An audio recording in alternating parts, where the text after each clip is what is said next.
2027లో జరగబోయే గోదావరి పుష్కరాలకు జిల్లాలోని ప్రజాప్రతినిధులు, అధికార యంత్రాంగం ఇప్పటి నుంచే కసరత్తు ప్రారంభించింది. దీనిలో భాగంగా పుష్కరాల నిర్వహణ, ఏర్పాట్లపై ముందస్తు కార్యాచరణపై బుధవారం జిల్లా కలెక్టర్ పి. ప్రశాంతి వివిధ శాఖల అధికారులతో సమావేశాన్ని నిర్వహించారు. జిల్లా కలెక్టర్ కార్యాలయ సమావేశ మందిరంలో గోదావరి పుష్కర ఏర్పాట్లపై ముందస్తు కార్యాచరణలో భాగంగా ట్రాఫిక్, రైల్వే, బస్సు ప్రయాణికులు, పుష్కర్ ఘాట్స్ అభివృద్ధి తదితర అంశాలపై కలెక్టర్ అధికారులతో సమీక్షించారు. ఈ సందర్భంగా కలెక్టర్ పి. ప్రశాంతి మాట్లాడుతూ పుష్కర్ ఘాట్స్ కు వచ్చే సాధారణ భక్తులకు, వీఐపీలకు, ఘాట్లకు వచ్చే ప్రముఖులకు ఏ విధమైన ఇబ్బందులు కలగకుండా ట్రాఫిక్ నియంత్రించే విధంగా వేర్వేరు మార్గాలను కేటాయించాలన్నారు. రైలు ప్రయాణం ద్వారా గోదావరి పుష్కర యాత్రకు వచ్చే భక్తుల తాకిడిని దృష్టిలో పెట్టుకుని అవసరమైతే ధవళేశ్వరం వైపు నుంచి వచ్చే ట్రాఫిక్ ను నియంత్రించే విధంగా చర్యలు తీసుకోవాలన్నారు. భక్తుల రద్దీని దృష్టిలో పెట్టుకుని ఆయా అధికారులు, కమిటీ సమన్వయంతో రద్దీ లేని పుష్కర్ ఘాట్స్ కు రైలు ప్రయాణం, బస్సు ప్రయాణం ద్వారా వచ్చేవారిని తరలించే విధంగా కార్యాచరణ సిద్ధం చేసుకోవాలన్నారు. పుష్కర్ ఘాట్స్ కు వెళ్లే మార్గాలకు సంబంధించి రోడ్ రూట్ మ్యాప్స్ ను ప్రస్తుతం ఉన్న రోడ్లకు అనుగుణంగా నూతన రోడ్ల ఏర్పాట్లపై, ట్రాఫిక్ మళ్లింపుపై ప్రతిపాదనలు సిద్ధం చేయాలన్నారు. బయటి నుంచి వచ్చే వాహనాలను నిర్దేశించిన ప్రదేశాల్లో ఆపి అక్కడి నుంచి పుష్కర్ భక్తులను బస్సుల్లో పంపించే విధంగా ఏర్పాటు చేయడం వల్ల ట్రాఫిక్ సమస్యను అధిగమించవచ్చునన్నారు.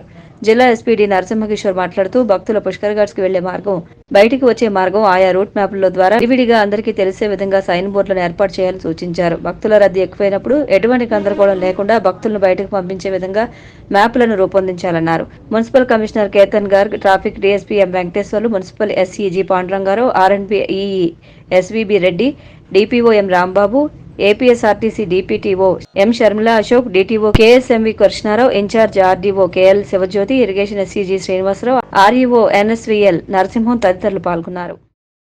కోవాడ కాలువ, ఎర్ర కాలువలకు ఆనుకుని ఉన్న వ్యవసాయ భూములను పంపునకు గురికాకుండా చర్యలు తీసుకోవాలని బీజేపీ కిసాన్ మోర్చా రాష్ట్ర ఉపాధ్యక్షుడు పిక్కి నాగేంద్ర జిల్లా కలెక్టర్కు విజ్ఞప్తి చేశారు. కిసాన్ మోర్చా జిల్లా అధ్యక్షులు నెడమతి సత్యకుమార్తో కలిసి జిల్లాలోని రైతాంగం పడుతున్న దీర్ఘకాల సమస్యలను వివరించి శాశ్వత పరిష్కారం చూపాలని డీఆర్ఓకు వినతిపత్రాన్ని సమర్పించారు.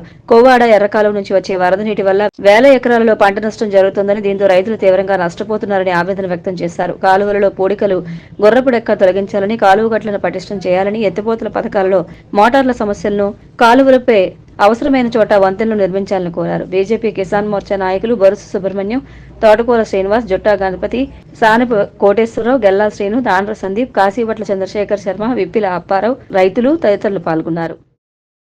మరోసారి రాజమహేంద్రవరం సెంట్రల్ జోన్ డీఎస్పీగా కె. రమేష్ బాబు బాధ్యతలు స్వీకరించారు. 2016 నుంచి 2018 వరకు ఆయన ఇక్కడే డీఎస్పీగా పనిచేశారు.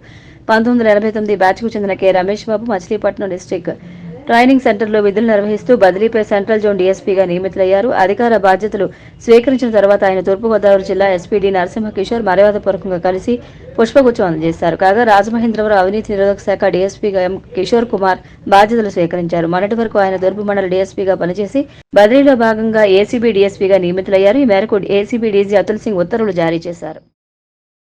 కమ్యూనిస్టు యోధుడు 11 ఏళ్ల పాటు పశ్చిమ బెంగాల్ ముఖ్యమంత్రిగా సేవలందించిన బుద్ధదేవ్ భట్టాచార్జీ తుదిశ్వాస విడిచారు. కొంతకాలంగా శ్వాసకోశ సంబంధిత సమస్యలతో బాధపడుతున్న 80 ఏళ్ల భట్టాచార్జీ కోల్కతాలోని తన నివాసంలో కన్నుమూశారు.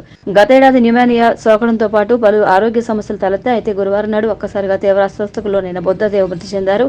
భట్టాచార్జీకి భార్య మీరా, కుమారుడు సుచేతనున్నారు. ఇక లేరన్న వార్తతో కుటుంబ సభ్యులు, అభిమానులు, సిపిఎం నాయకులు, కార్యకర్తలు విచారణలో మునిగిపోయారు. కాగా భట్టాచార్జీకి భార్య మీరా, కుమారుడు సుచేతన్ ఉన్నారు.